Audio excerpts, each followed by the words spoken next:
Story 1. People who constantly boast about how good they are or try to show off their charitable or good deeds to the point of self-worship. Story 2. Those workers who are kind to anyone with the same position or higher, but the moment they are alone with someone lower, they treat them as if they are nothing. Story 3. When a girl who claims to be a girl's girl gives you the most backhanded compliment and laughs it off as just being blunt. Story 4. They like to be the center of attention. They appear unreceptive to others, making them feel awkward or uncomfortable. This suggests they only value themselves. They go through many different friends or partners and make big promises they do not keep. They avoid accountability or disassociate after letting you down. They act nice and invite you in, make you feel uncomfortable, then leave you wondering what you did wrong. Story 5. There are many people who work with animal shelters and the unhoused who are deeply unpleasant. I know because I have worked in both settings, and some individuals are just awful. Their charity is performative. They want others to see them doing good deeds, so no one thinks of them as bad people. They also use this to defend their character if you call them out for negative behavior. They treat it like a trump card whenever you say something to them, saying, "I'm not a bad person. Don't try to make me look like one. I volunteer at the shelter and feed the homeless." Story 6. Saying you stand with a certain demographic but refusing to associate with its members or to learn about them. Story 7. Obvious virtue signaling. One of my professors was talking about privilege and started crying in front of the class because of her white privilege. Not only did it look really fake, she is also someone who should not be getting so dysregulated, as she is a clinical psychologist and addressed this issue years ago when she took the same class in the same school herself. She also preaches self-care and how the systems we are in, including graduate school, are designed to basically crush us. Then she assigns us tons of extra busy work, leaving us drained and without time for self-care. She is always taking on more than she can handle, does not practice self-care, and never responds to us unless we message her several times, but expects us to reply within an hour. Clearly, I do not like this woman and just needed a place to vent. Story 8. I am a man, and over the years I have known a few men who are absolutely lovely to attractive women they know. They are chatty, friendly, and kind, basically putting on the charm full force. But as soon as the woman leaves the room and it is just us men left, their whole demeanor changes. Suddenly they are cold, rude, and have zero interest in maintaining conversation. They are clearly just performing to try and win the woman over, and once there is no reward in it for them, they drop the act. I find it disgusting. What it boils down to is, if you do not want to be with us, you will not bother to be decent to us.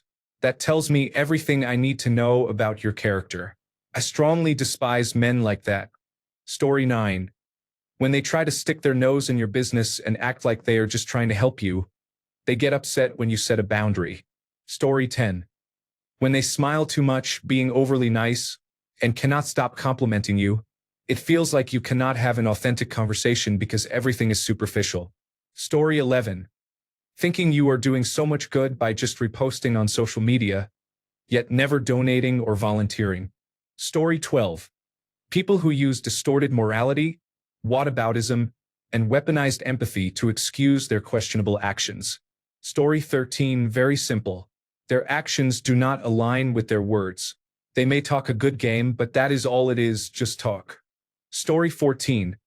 My supervisor organizes charity events, but does not contribute any of her own money. She pressures her employees to volunteer their time and her suppliers to donate food and supplies, yet she receives the tax credit and all the recognition. Story 15. I'm here if you want to talk about it, but you only speak to me when there is drama happening in your life. I know you are not trying to support me, you just want to know the gossip. Story 16. At least for women, the girl who pretends to care about someone just to hear the gossip. It is really funny that it does not age out and that people still do not always see it for what it is. It humors me now rather than get me down, but it used to. Story 17. Being the pastor of a large church but getting angry when poor people come to your church and need help. Story 18. When they say, "It is just the truth." 90% of people I have heard say this use the phrase to justify something hurtful they said to someone. For example, "Nobody will want to be your friend if you do not learn to talk like a normal person." or to support something they said that is not true. Story 19. There is a behavior in psychology called undoing. Basically, if you do something wrong, you try to make up for it by giving a gift instead of learning and correcting the behavior. I find that people who undo a lot tend to do it for show, as opposed to really wanting to apologize. The same goes for people who are obsessed with gift giving. There is usually an ulterior motive. Story 20. The second you criticize them about anything, they list all the good deeds they have done. Many white liberals are guilty of this. They cannot take criticism from people of color when we say things like, "Your opinion is a little racist. But I supported Black Lives Matter. I went to the protest. Thank you, but that does not absolve you of the things you have said or done." Story 21. I often ask myself whether I am really a good person or just going through the motions. I was horrible in high school and used to have a very acerbic sense of humor until probably only a few years ago, which was usually at the expense of others. I am 35 now. There are things I have done and said that cause me great shame and regret, and the last few years have really been focused on being a good person. I have really tried to be the person who defends others and does not make cruel jokes. I have always adored animals, but I make a point of not even killing insects. I send £50 a month to the United Nations International Children's Emergency Fund to hopefully help children in Palestine. Along with lots of other little things I try to do to create a tapestry of good when I think about who I am. All this to say, because I know how horrible I used to be, I have a sense that this is all basically just a mechanical reaction to my past and often question how valid it is. It is not for any tangible material gain or reputational boost, but I have probably changed my behavior to improve how I feel about myself more than it has all been done selflessly to help others. So I often find myself asking, are people inherently only good, or can good acts themselves count, no matter what is driving those acts? Story 22. Saying free Palestine but also hating all Jewish people and believing that Hitler was right is contradictory. You would not care about Palestinians if anyone else were committing atrocities against them. You do not actually care about them now. You just want to be a Nazi and still feel morally superior. I say this as someone who supports Palestine and is not a Zionist. Story 23. I am pretty sure my entire personality is a fabrication of what I think it means to be a good person. If I am honest with myself, it physically hurts to do good unless I can justify how it benefits me in some way. Also, I cannot make a real smile. I have a fake sales smile I created. My real smile rarely comes out and only really shows when I have hurt somebody I feel deserves it. Story 24. Some people are accurate when they sense ingenuity or inauthenticity. People who pretend will probably show signs of annoyance or lack of genuine interest. Story 25. Getting outraged on Twitter about small perceived social justice mistakes from otherwise progressive content creators.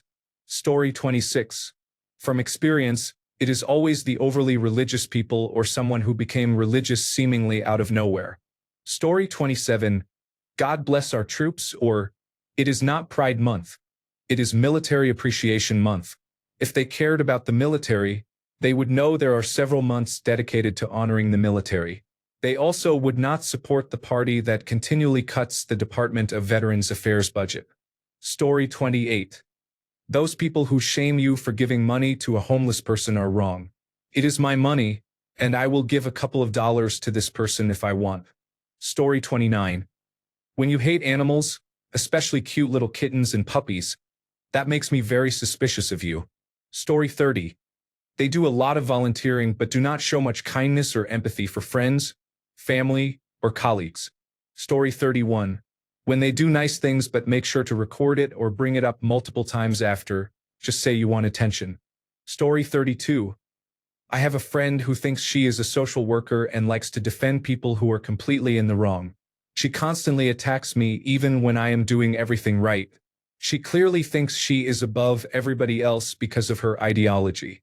But it is my fault I am still communicating with her. There are people you just need to ignore even when you are being attacked for no reason. It is better for your mental health. Story 33. People who admit to wanting to harm children when no one is looking, such as tripping or shoving them because they are annoyed. Story 34. I work as an art teacher in a public school, and many teachers have a savior complex and a holier-than-thou attitude. Story 35. People who have all of those stickers on the backs of their cars, like coexist and others. I am fine with those messages, but plastering your car with your opinions is very trashy and appears to be virtue signaling. This is just my opinion. Story 36. Those influencers who went to assist in Kerrville spent most of their time on their phones and did not actually help. Story 37. If your own children do not speak to you, cutting off family is never easy, especially when it is your parents. If your own children do not speak to you, you have made serious mistakes and refuse to take accountability for them. Story 38. Telling people you are a good person and talking about the good things you have done is unnecessary. If you are genuinely a good person, you do not need to bring attention to it. People will already know. Story 39. I have found that people who hate the opposing side of an issue, who do not want to help others learn but instead want to make fun of them and hurt them if possible, are some of the worst individuals. I say that as a democratic socialist person, by the way. The only way we get out of this situation is by convincing most of the opposing side of the error of their ways. Story 40. The forced smile, you know, the one your mother wears in front of a teacher when you get in trouble. Story 41. They often say, I would never do such a thing, in response to people discussing their failures or mistakes. Story 42. People who post everything they stand for in their profile bios do not actually practice any of it. They simply think it automatically makes them a good person. Story 43.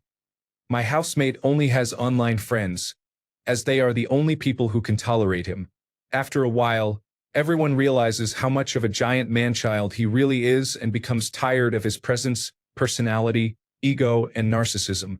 It is draining to live with a 35-year-old toddler. Story 44. When they repeatedly highlight the good deeds they have done, it seems like they want you to believe in them so strongly that you question whether they are doing good things to cover their mistakes. Story 45. Going to church or any place of worship to seem like they are committed to religion and being a good person, and showing everyone they go to church, but then in their actual life doing the complete opposite. There was an ex-football player, I believe it was Helton, who always posted Instagram stories of church, but now has been charged with domestic violence. This is a perfect example. Story 46. When people use their religion or commitment to a cause as validation for being a good person, it reminds me of Tywin Lannister's quote, "Any man who must say, 'I am the king,' is no true king." Story 47. Saying out loud, "I am a good person," or "I am authentic," does not mean it is true. Those are often the worst people you will have the displeasure to meet. Story 48. Being selective, conditional, and self-serving about who you do and do not help is not true kindness. True kindness is unconditional and selfless. Story 49. Posting your good deeds on social media for likes rather than doing them quietly because you are doing something for the right reasons. Story 50. When you only do good things in public or when people are watching. My dad was like this. He was a longtime zoo docent and volunteer at Big Brothers Big Sisters. He portrayed himself as a poor single dad left with 3 kids after their mom died tragically of cancer. However, these events were all performances. Weekends were shows we put on, while on weekdays he was too drunk to get groceries or too lazy to make sure we had properly fitting clothes. Story 51. Doing the world's smallest favor for someone, then making a very big deal if their expression of thanks was not up to your standards. Story 52. My ex's Facebook page contains many half-truths and moralizing comments. He is a man who cannot maintain a marriage, is frequently fired, and tells lies to cover up his actions in difficult situations. Story 53. I was watching a Gordon Ramsay show where he goes into a failing restaurant and tries to turn things around. There was a moment when a waitress was talking to the owner. She was loud, stressed, and arguing. The owner, with a very calm and sympathetic voice, said he didn't know why the waitress was upset and talking to her like that. I instantly recognized the owner as narcissistic. I have someone in my family like that. In private, he is an absolute monster, but in front of others, he acts like a victim. Story 54. Chanting from the river to the sea, without understanding which river or which sea is meant and what the phrase is actually calling for. Story 55. Actively telling people, I have information that can destroy your life and can destroy your life whenever I want, but I am not doing it because I am a good person. More warning signs than in a communist parade. Story 56. Any kind of perfect smile, dental veneers, dentures, implants, and if they are too white or too perfect, it makes my skin crawl. Story 57. People becoming irrationally angry when they do not receive kindness in return. Also, being overly protective of someone you have just met. Story 58. Brittany Cartwright is a good example because many people thought she was nice because she acted nice, but sooner or later, they noticed her actions did not align with a kind person. She does not seem capable of apologizing and often plays innocent, lies, or avoids responsibility. Her facade falls apart quickly. She is a cast member of Vanderpump Rules and The Valley. Story 59. Keep talking about being religious but treating people around them poorly, as well as showing off doing charity on social media. Story 60. A lot of things, openly bragging or nonchalantly talking about doing charity work or going to church regularly, often to the point where it feels like we know. Having Christianity-related stickers on their car or a Bible verse in their social media biography, or openly posting on social media, I sure do love my family, but then rarely posting about them, or the opposite, posting about their family too much. I am not mentioning politics here. Anyone who refuses to take accountability for their actions in any situation, no matter how small.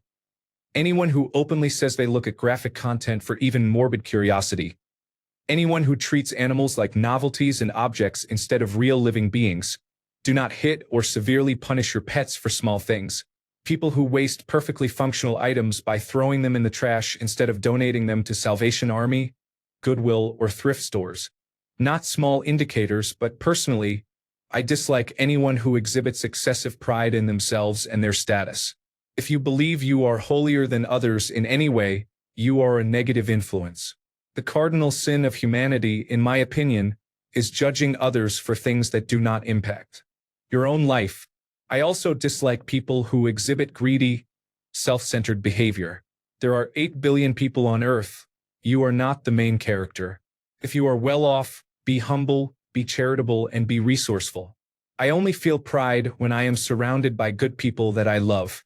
Story 61. A person who is nice to everyone, says he or she does not want any problems, complains about a person, then goes and behaves like a true friend of the very same person.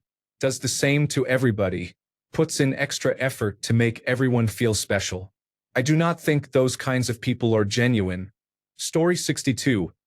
People who record themselves giving thousands to a homeless person and uploading it to YouTube. People who offer to pay for others shopping for YouTube content. Criminals who claim to have found Jesus.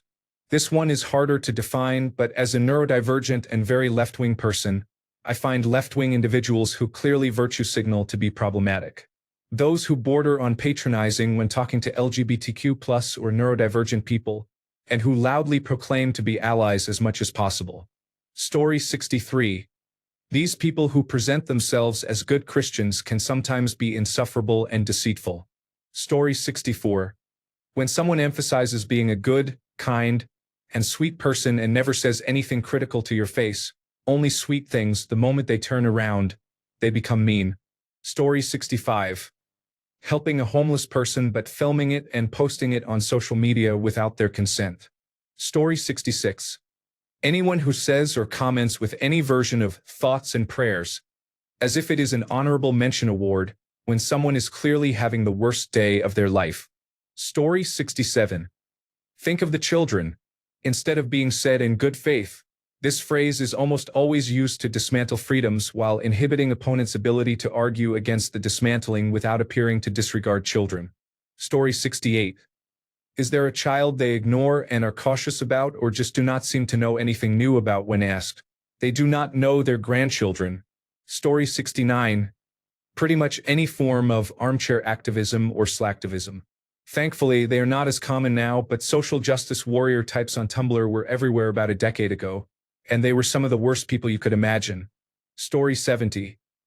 I think about this a lot because I know someone who consistently does good things but strongly resents having to do them, and I cannot decide if they are a good person or not. Someone needs money or a place to stay. She will be there for them, Then she comes to me very angry that people are in her house or that she needs her money. Story 71. Telling you to your face that you are the best, you are amazing, they love seeing you, but then when they talk to your actual friends, they say, you should not be friends with that person. They are annoying, they are holding us back, they are the worst, they are dumb, they are childish. I do not want to be around them. They think everyone agrees that it is okay to pretend to be friends with someone, and they think their opinion is valid when it is not. They also think a person's real friends will not warn them. Story 72. Uploading videos of your good deeds. Yes, we all want to be rewarded for being kind, but that is just the most transparent nonsense on earth. Story 73.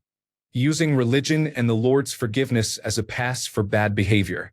Growing up Christian and observing the false Christians scattered throughout our politics and media has led me to the path of agnosticism. Story 74. Christian nationalists wrapped up in the flag and the cross, posting countless things about how awesome Jesus is, while being the complete opposite of everything Jesus taught. Story 75. Every person who has made sure to tell me how good a person they are has turned out to be a bad individual. Story 76. When you notify the local news each time you perform a good deed for a homeless person, I had a difficult supervisor laugh out loud. Story 77. I've learned to be suspicious of people who present themselves as non-racist, feminist, lesbian, gay, bisexual, transgender, and queer allies, or overly progressive in any other sense. Really fast, loud, and with great confidence as soon as you meet them. Don't get me wrong, these are all great principles to adopt, and I do my best to embody them as well, but people who are overly vocal about it tend to be performative at best and outright terrible people at worst. Also, as impassioned and righteous as they claim to be, people who act like this also never seem to vote. Story 78. Categorizing people for convenience to easily label them as good or bad is usually a straightforward method. Story 79. They say that they are a God-fearing Christian or something along those lines. That is a red flag for me. A good Christian is typically quiet, helping feed the poor, and not looking for a pat on the back. A loud Christian is about to stomp on all your rights. Story 80. People who look down on you because you do not go to church, yet they spend an hour a week there, treat people poorly all week, and believe they are free of sin. Story 81. When someone constantly reminds you that they are a good person, it can be tiresome. A coworker of mine always mentions what a great person he is. Thanks a bunch for sticking around till the end of the video. Remember to subscribe, and until next time, stay awesome and goodbye.